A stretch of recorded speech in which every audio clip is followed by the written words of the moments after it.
Itzy was the third child. We were extremely close. As a child, Itzy was wild. As a sister, she was a monster, like you can expect a little sister to be. Itzy was my cousin. She's really loving, she's caring. If you're hurting or something, she's there to make sure you're okay. You always knew that you were loved. You always knew that you could count on her. She's my best friend. Itzy was full of energy, like Spitfire for real. Her eyes would just light up the room, her smile, oh my gosh, her laugh. Because she wanted to go to school for nursing. And start a career in the medical field because she loves people. She was always all about her friends. You know, she was invincible and nothing in the world could ever happen to her. Started out just like any other day. Itzy and her 5 friends decided it would be fun to go to Pismo Beach. So there were 6 kids in a 5-seater car.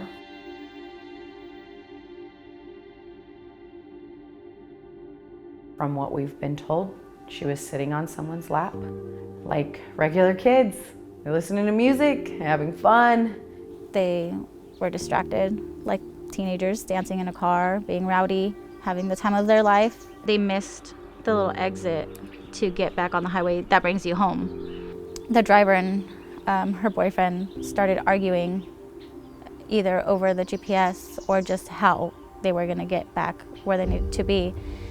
One of the tires blew, and because she was going too fast and also she was inexperienced, she hit the brakes. It caused the car to flip this way. My aunt called me, and my aunt was screaming. I could hardly understand her. I was asleep with my mom in the room, and she woke up from a phone call, and she started like crying and freaking out. And we're asking like, what's wrong? Like, why are you crying? What's happening? My mom wouldn't answer, and I tried calling my sister, and my sister kept saying, I saw on Facebook, everybody on Facebook is saying, rest in peace. Did she die? I started calling the hospitals, and I started giving them a description of her, and the only thing I can think of was that she had a mole on her chin. That's when he told me that it was my sister.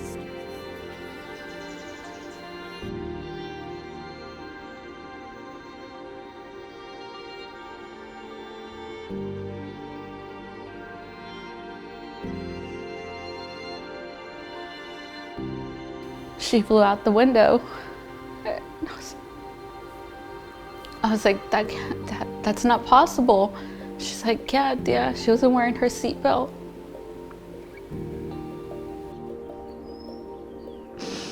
That replays in my head so many times.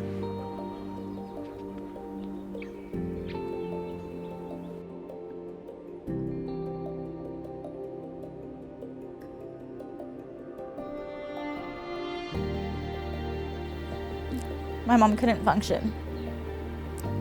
After my sister died, she wouldn't eat. She couldn't even sleep. It's really hard to go through birthdays and special moments in your life where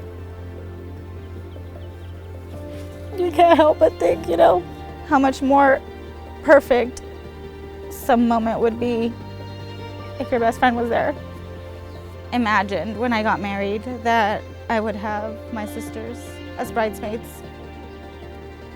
I ended up not having any bridesmaids, period, because I didn't want my sister to not be there.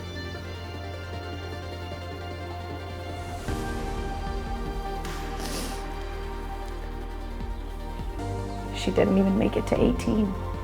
We celebrated her 18th birthday with candles in the ground, and we blew them out for her.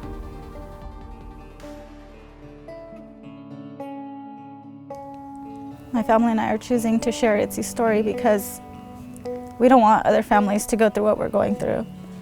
A lot of people think, oh, that's not going to happen to me. It's their family.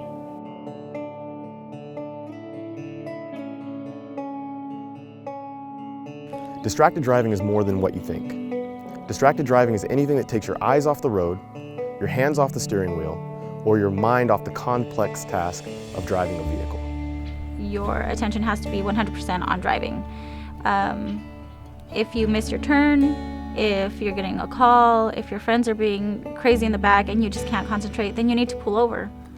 And it's so important for people to understand that, yeah, you make that choice to not buckle up, to snap and drive. But guess what? If something happens to you and you pass away, it's your family who's left with that, with the grief, with the what ifs, with the why didn't they listen? If you're in a car, you have the power to save lives. If Itzy would have worn her safety belt that night, the crash, as unfortunate as it is, still would have happened, but she would be alive today. It shouldn't take the death of anyone, of a loved one, to make you see the importance of wearing your seatbelt, not driving distracted. You want to make sure that the decisions that you and the people around you make, especially when it comes to driving safely, are impactful in a positive way, and that people are using their voice to speak up and make sure that everybody gets home safe at the end of the day.